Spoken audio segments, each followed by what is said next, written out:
Did you know I hosted my very first game jam? Well, I did, and the MashUp Game Jam ended up getting over 400 people joining it. And we had over 140 people submit a game. And I was planning on just organising the jam and not participating, but when I chose the theme Size Matters, I really wanted to make a game for it. And well, I did. This is how I made Cobo in 72 hours for my own game jam. So where to start? Well, when I thought of Size Matters as a theme, I thought of Little Big Planet 3, because it has this. A player that can switch between being small and nimble to being big and heavy. And I was like, I can do that. And to make it even harder for myself, I decided to do it in 3D. Let's start with a simple cube. Add some legs and some arms. And you know what? Let's draw a little cute face on it. I'm amazing at character design. This is Cobo. I was originally going to call it Cob, but well, Cobo sounded cuter. And starting off in the 3D scene, I just made them move around. Which is fine, but with the character T-posing, it looks like they're possessed. So let's make them actually use those arms and legs. Now the player has a cute idle and walk animation, and I already love them. And you know what's cuter? Oh my god, they can wave! Okay, Ollie, calm down. Get a hold of yourself. Where are they going? Now it's time to introduce the mechanic that will satisfy the theme. If the player holds the Q button, they shrink so they can fit in smaller gaps. And if the player's had enough of being small, they can hold the E button to grow. But this creates a problem. The player can easily go behind objects, and then suddenly you can't see where the player is. And since I wanted this to be a fixed camera game, I needed to think of something to combat this. So just look it up and... hey, that works. Now when Cobo goes behind something, we can still see them. Oh, and this effect also changed Cobo's limbs to also be pink, which to be honest looks better anyway. And apart from Cobo changing size, which right now there's no limit for, so Cobo could just get bigger and bigger, I also had the idea of using weight as a mechanic, since it would play into the matter of Size Matters. So I tried setting up a scale, but well, that didn't turn out great, so let's leave that for now. I also wanted the player to be a little more mobile, so I gave the player the ability to jump so they can get around more. And now that we have that, let's revisit the whole weight thing. I thought instead I'd just have a simple pressure block that the player can activate by being big and heavy. These pressure blocks, or what would be later called plates, would detect all objects that are currently in their trigger zone on the top and decide if the total weight is enough to activate. Then it would open this door. And that's about it for day 1. Pretty proud of what I had so far, but a little annoyed I spent a large amount of time messing around with shader graphs and lighting because it was a pain to do. But we'll worry about tomorrow when it comes. At the beginning of day 2, I realised a problem. The jumping does make the player more mobile, but it also means the player is much more capable of cheating the puzzle. And it definitely wasn't because I couldn't seem to get shadows to work properly.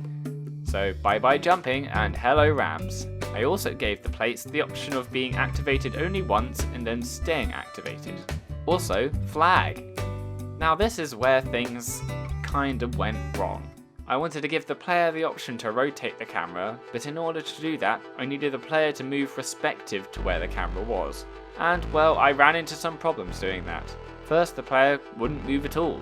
Then they ended up looking like a Monsters Inc. creepypasta. So unfortunately, after a long time of trying to figure it out, I scrapped it and I just went back to the fixed camera. But then I decided to waste another stupid amount of time doing this. You would think I could do this through the UI elements in Unity, but the pinhole effect needed masking to work and I couldn't get it working with UI. So instead I changed the UI canvas to world space and replaced the images with sprites. These sprites would use a sprite mask in the pinhole, so the white is only visible when outside the pinhole mask. But I got it working after another few hours and it was honestly worth it, since it offered a smooth transition between levels. And since it's been a little while, let's add a new gameplay mechanic: boxes. I wanted the player to be able to pick things up to take their place on plates, but the player couldn't pick up boxes heavier than them. So I got mechanics and everything now let's add levels. I started with this really simple level to introduce the player to movement, as well as this level to introduce the player to plates. I also had this level, but it was kind of broken and I got it scrapped. But by now it was time to rest, as day 2 came to an end. 2 days down, or 1 day to go. With day 3, it was time to actually make the game levels. I had the first 2 down, and I wanted to make at least 12 levels, so it was doable. I made this level to introduce a player to the red plates that are one shot, and this also allowed me to make the restart button where the player would blow up to start again. I also made this level to introduce the player to the shrinking mechanic, since I didn't want to introduce both the shrinking and growing at the same time.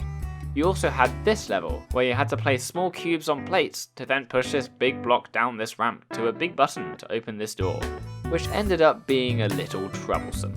Now I could go through each level I made, but I won't do that.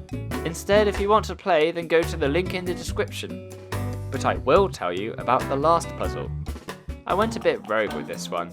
I had the simple building blocks there, the player, the flag, doors, plates, boxes, but it was late in the evening, and I was like, flag is yay, box is big, flag go box, player big go flag, box big yay. Oh, and before I finished the game up, I decided to add some collectible stars hidden throughout each level. So when the player finished the game, they'll see the stars they collected. Has anyone been able to find all the stars? If so, please send me a screenshot on Twitter or on Discord. Would love to see it. And so I submitted it, went to bed, and yeah, that's it. Now I could sit here and talk more about my game, but submission period is over, and now that I've played and rated all of your games, I have to say, you should all be very proud of yourselves. There were some amazing games there. Even people who was using this game jam as their first time making a game in general managed to produce some great entries. I'll be posting a video going through the winners and my favourite entries sometime soon, so watch this space.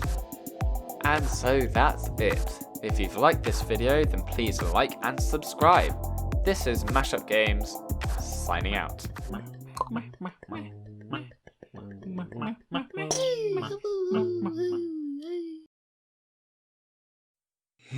Flag is yay.